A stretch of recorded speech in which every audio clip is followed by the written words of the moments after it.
വാഴ 2 കണ്ടിട്ട് എനിക്കുണ്ടായ കുറച്ച് ഡൗട്ടും കാര്യങ്ങളാണ് ഈ വീഡിയോയിലുള്ളത്. നിങ്ങൾക്കും ഈ സെയിം ഡൗട്ടും കാര്യങ്ങളാണെന്നുണ്ടെങ്കിൽ ഒന്ന് കമന്റ് ചെയ്യും.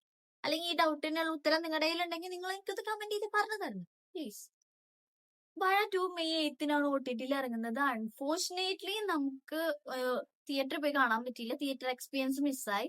സാരമില്ല, OTT-ലാവുമ്പോൾ നമുക്ക് റിപ്പീറ്റ് അടിച്ച് കാണാം. OTT-ലാണ് ഞാൻ ആ ഫിലിം കാണുന്നത്. ഹാഷ്റൻ ടീം ഒന്നും പറയാനില്ല. ഇത് അവരുടെ ഡെബ്യൂട്ടൻസ് ആണ് എന്നൊന്നും തോന്നാത്ത രീതിയിലാണ് എല്ലാം ചെയ്തു വെച്ചിട്ടുള്ളത്.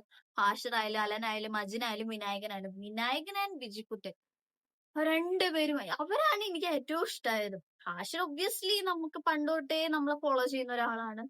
അടിപൊളിയാണ് ഹാഷിർ. ഹാഷിറിന്റെ റൊമാൻസും കാര്യങ്ങളും വാടി പുറത്തു പോയി സെറ്റിൽ ആവാം അങ്ങനെയൊക്കെ പറയുന്നു അവർക്ക് ഭയങ്കര നല്ല രസമുള്ളതാണ്.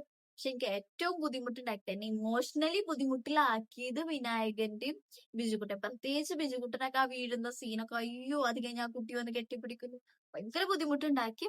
എന്തായാലും പടം എന്തായാലും അടിപൊളിയാണ്. പക്ഷെ എനിക്ക് കുറച്ച് ഡൗട്ടും കാര്യങ്ങളും ഉണ്ട്. ഡൗട്ട് എന്താന്ന് വെച്ചാല് വാഴ 1-ലും വാഴ 2-ലും ഉള്ള ആൾക്കാര് ലാസ്റ്റ് ആ ഒരു അടി സീനില് കണ്ടുമുട്ടുമ്പോ പറയുന്നുണ്ട് നമ്മുടെ ചെക്കനെ തല്ലുന്നോ അല്ല നമ്മുടെ പയ്യനെ കൈ വെക്കുന്നോ എന്നുള്ള രീതിക്ക് പറഞ്ഞിട്ട് അടി ഉണ്ടാക്കുന്നുണ്ട്.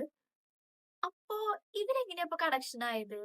കാരണം റീത്തേനെ നോക്കുന്ന, അതായത് റീത്തേനെ സെറ്റാക്കാൻ നോക്കുന്ന രണ്ടുപേരാണ് ഹാഷിറും വിഷ്ണു.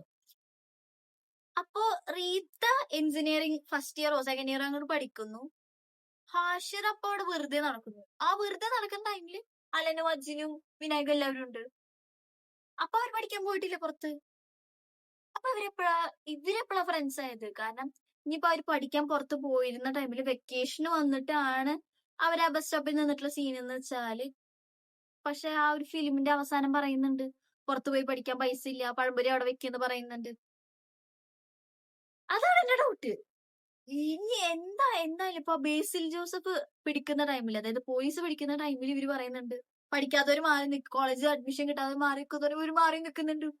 അപ്പൊ ഏതാണ്ട് ഇവര് ഒരേ ഏജ് തന്നെയാണ്. അപ്പൊ അവര് തമ്മിലുള്ള ഫ്രണ്ട്ഷിപ്പ് എപ്പോഴാണ് സ്റ്റാർട്ട് ആയത്? എനിക്ക് അത്തൊരു എത്തും പിടികളില്ല. ഞാൻ അതാണ് ചിന്തിച്ചു വന്നത്. അപ്പൊ ഇവരുടെ എപ്പൊ കണ്ടുമുട്ടി? അപ്പൊ ഹാഷിർ ഒറ്റയ്ക്കുള്ളൂ ആ അടി ഉണ്ടാക്കുമ്പോ സീനിൽ ഹാഷിർ ഒറ്റയ്ക്കുള്ളൂ. അവര് പറയുന്നുണ്ട് നമ്മുടെ പയ്യനെ കൈവെക്കുന്നു. അതായത് അപ്പൊ അവർക്ക് ഓൾറെഡി അറിയാം ഹാഷിറിനെ. ഇതാണ് എന്റെ ഡൗട്ട്. ഭയങ്കരമായ ആള് ഞാൻ.